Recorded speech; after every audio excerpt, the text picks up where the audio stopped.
এবারের বিশ্ব স্বাস্থ্য দিবসের প্রতিপাদ্য হচ্ছে হেলদি বিগিনিংস হোপফুল ফিউচার, অর্থাৎ ফোকাসিং অন, এরা কিসের উপরে ফোকাস করছে? ম্যাটার্নাল অ্যান্ড নিউবর্ন হেলথের উপরে। দর্শক, এর প্রেক্ষাপটে আমরা বলতে চাই এই ম্যাটার্নাল, মায়ের স্বাস্থ্য এবং নিউবর্ন বেবি, এদের চিকিৎসার জন্যে ফিজিওথেরাপি একটি অত্যন্ত গুরুত্বপূর্ণ ভূমিকা পালন করে, যা আমরা অনেকে জানি, অনেকে জানি না। আপনারা মনে রাখবেন যে মায়ের স্বাস্থ্য এবং শিশুর স্বাস্থ্যের উপরে, নিউবর্ন বেবির স্বাস্থ্যে আমার চিকিৎসা, আমাদের চিকিৎসা, আমার ফিজিওথেরাপি চিকিৎসা অত্যন্ত গুরুত্বপূর্ণ বহন করে। গর্ভ অবস্থায় মা যখন গর্ভবতী হয়, বাচ্চা পেটে আসে, সেই গর্ভবতী অবস্থায় গুরুত্বপূর্ণ ফিজিওথেরাপি চিকিৎসা আছে। অর্থাৎ প্রথম হলো যে মায়ের মাজা ব্যথা হবে।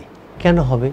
কারণ ওনার পিছনের যে স্যাক্রোইলিয়াক জয়েন্ট যেটা ছিল, পেলভিক অবস্থান ছিল, সেটা ছিল এরকম ছোট। বাচ্চা পেটে আসার পরে এটা আস্তে আস্তে আস্তে আস্তে এটা বড় হয়, তার জন্য তার ব্যাক পেইন হয়।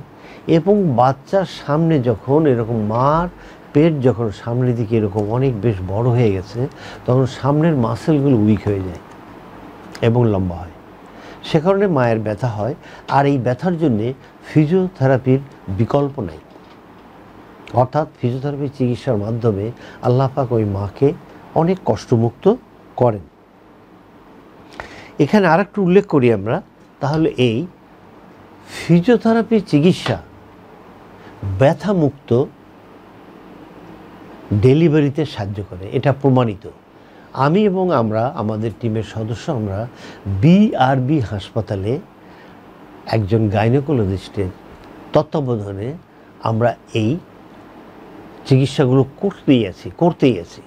এবং ওই মা যখন প্রসব করেন, বাচ্চা পৃথিবীতে আসে, এটা ব্যথামুক্ত হয় এবং অধিকাংশ সময় সার্জারির দরকার হয় না, অপারেশনের দরকার হয় না। তাহলে দেখেন কত কত কত সুন্দর, কত ভূমিকা, কত বিশেষ ভূমিকা এই ফিজিওথেরাপি চিকিৎসা ওখানে পালন করে।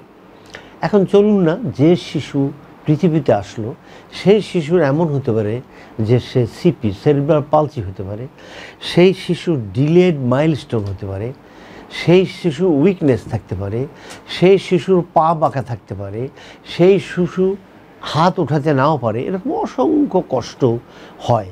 সেই শিশুর নিউমোনিয়া হতে পারে, ভেরি কমন। তাহলে এখানে কি হয়? এখানে ফিজিওথেরাপি চিকিৎসা একটা বিশেষ রোল প্লে করে, এক্সিলেন্ট রোল প্লে করে। যে চিকিৎসার ওসিলায় এই যে হাত উঠাতে পারে না, আমরা আর্ট পালসি বলি, শিশু ভালো বোধ করে, পরে দেখা যায় সে হাত উঠাতে পারে, হাঁটতে পারছে না সঠিক, অথবা তার সিপি হয়েছে। এই সিপিকে আমরা চিকিৎসার মাধ্যমে তার অনেক সুস্থতা আমরা এনে দিতে পারি। তাহলে মা গেল, এরপরে আমরা বললাম শিশু। তাহলে মা এবং শিশু বোধ গেল। এখন আমরা একটু বলি, তাহলে একটি মা যদি সুস্থ থাকে, একটি পরিবার সুস্থ থাকে, এই কথাটা আমরা সবাই জানি।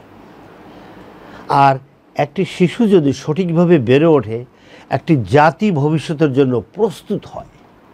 অসাধারণ কথা। একটা শিশু যদি সঠিকভাবে বেড়ে ওঠে, একটা জাতি ভবিষ্যতের জন্য প্রস্তুত হয়। তো চলুন না আমরা সবাই মিলে এই বিশ্ব স্বাস্থ্য দিবসের এই প্রতিপাদ্যকে বাস্তবে রূপ দেই এবং হেলদি বাংলাদেশ গড়ে তুলি।